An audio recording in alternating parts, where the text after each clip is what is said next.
Good morning everyone. This is Pavani. Today I would like to take for 10th standard environment topic. In my previous class I have taken environment topic but we didn't finish. Today let us finish the topic. Okay, continuation part of environment, and in this lesson Vangari Matai, she is fighting for the environment. Okay, the people they are asking for the food, they are asking for the water, and they are asking for the fodder. For that she was fighting here. Okay, the people must get the good food, good drinking water. For that she is fighting, and let us continue the lesson. And she said that in her childhood how was the days and how they have become now. Okay, so that is why in the year 1975 at the very first United Nations Conference for Women in Mexico, many of the women were saying we need food, we need water, we need clean drinking water, we need fodder for our animals. And I was wondering what has happened. These are the things that were there 20 years ago when I was a child. So when she went to attend one conference in Mexico, there she heard the women are telling that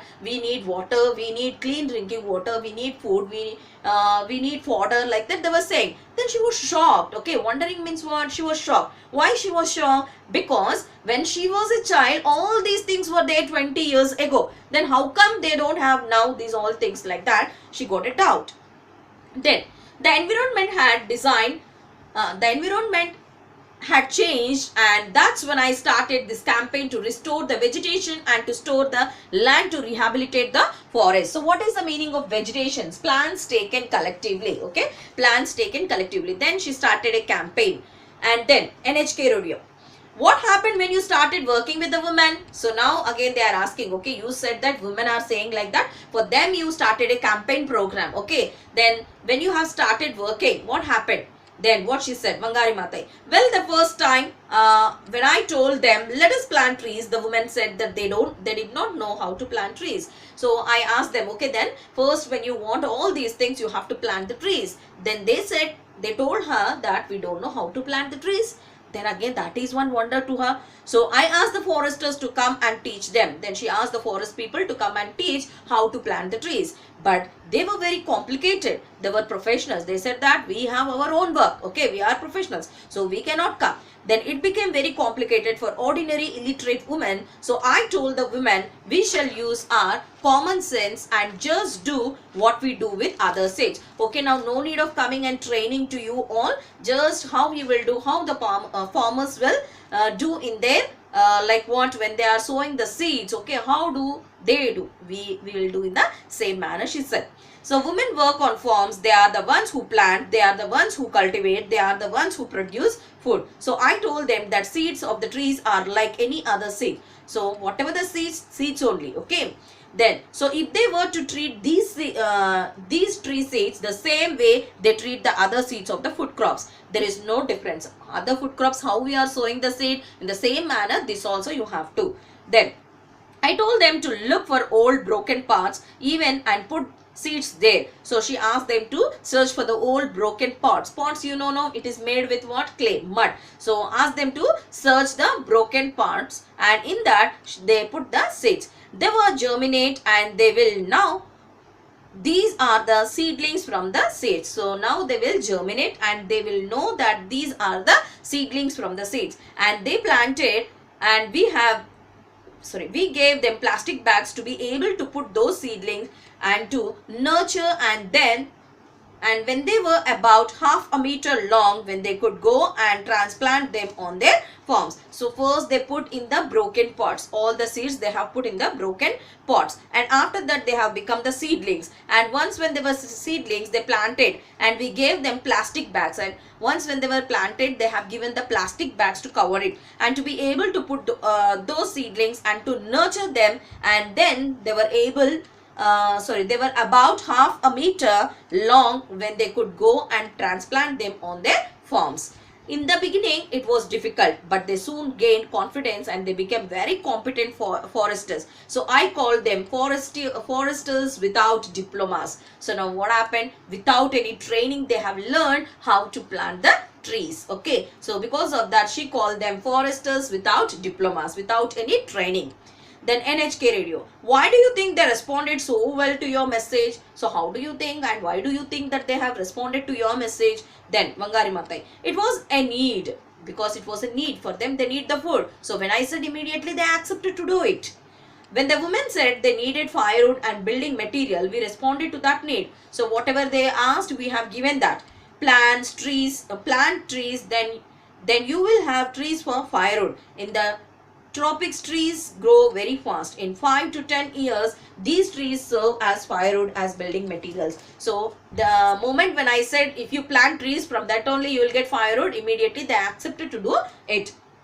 Then once we had planted those trees, we saw the need for them to understand why we have to have good governance. So it became important to give them civic education so that they could understand how we govern ourselves, why we govern ourselves, the way we govern ourselves, why we are managing our environment the way we are managing it, because we were dealing with the environment. Now they have understood that for everything we need the environment, then how our environment must be, they have understood like that.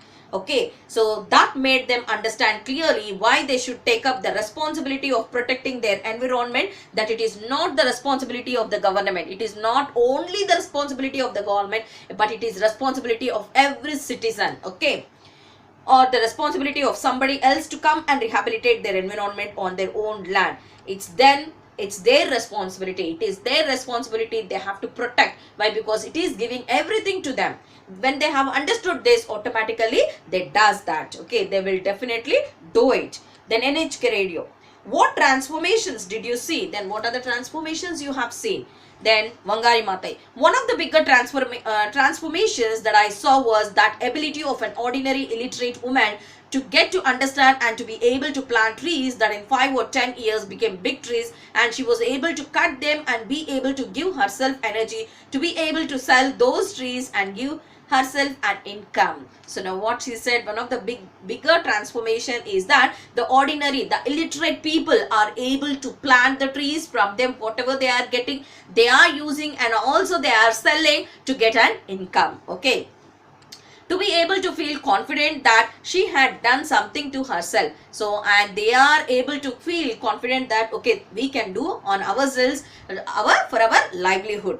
That sense of pride, sense of dignity, that they are not begging, that they are doing things for themselves, was very empowering. So what she said, that sense of pride, sense of dignity, that they are not begging anyone, they are doing the work on their own, okay, for themselves, was very empowering.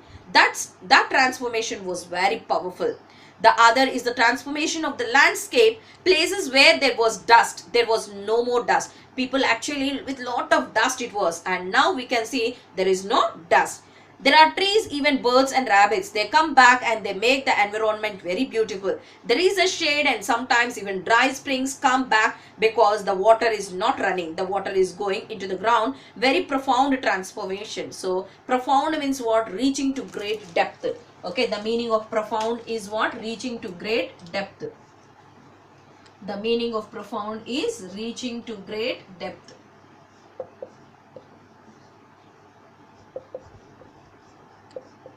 Reaching to great depth. Okay, so now, and the other transformation that I saw the willingness of the people to fight for the rights, to decide that they have a right to a good clean environment, to decide that they will fight for their forests, they will protect their forests, and they will not allow corrupt leaders to take their public land. So now she got the confidence, and she has seen that the people have changed a lot, and they are fighting for the environment, and they want the environment should be very clean and no one should corrupt their land. Okay, now they got well educated, okay, because of Wangari Maatai. As she has given a plan to them, they understood everything and about the environment, how they have to keep it. Okay, NHK radio. How do you think you can influence the rest of Africa? So, okay, you have changed now in Africa. Okay, one part you have changed. The rest of Africa, how would you change? Then Wangari Maatai. Our efforts will inspire other people to stop wasting their resources and their youth in wars, and instead engage in creating a peaceful environment more peaceful states. So by seeing them, the others also will change. That is only my motto, she said. Okay, I am very happy about the fact that now in Africa you see new efforts of ensuring that Africans engage in dialogue, that they invest in peaceful negotiations for conflicts, that we manage our environment. We must restore our environment and to try to ensure that we do not fight, because we are allowing the environment, especially the land, to be degraded, and then we fight our agricultural land and grazing land. I see a lot of hope in what is happening in Somalia, what is happening in the Sudan, what is happening in the West Africa. I see a lot of African leaders encouraging each other to engage in a dialogue. So from this, okay, once when she has changed in one part of Africa, the other people, okay, they have seen this and they also have changed. Then NHK radio, what is the one thing we can do? Then Wangari Matai, for me, my greatest activity is to plant a tree. I think that a tree is wonderful symbol for the environment. And when we plant a tree, we plant a hope. When we are planting one tree, there is a hope for us. Okay. And we plant the future for ourselves, for our children, for the birds. We plant something that will last long after we are gone. Once when we are dead also, what we have planted, it will be like that. And from our children will learn something the better way, okay, that we also should plant the trees and we should be moral to the other people. So like that, she has brought the change in one part of Africa, so that the other people also have changed by seeing that. So this is the lesson about the environment. Hope everyone have understood. So once again, have a glance on the total topic. In my previous class, half of the part I have completed, and today I completed the rest of the part. So everyone should have a glance on the total lesson so that you will get a clear understanding. So thank you everyone.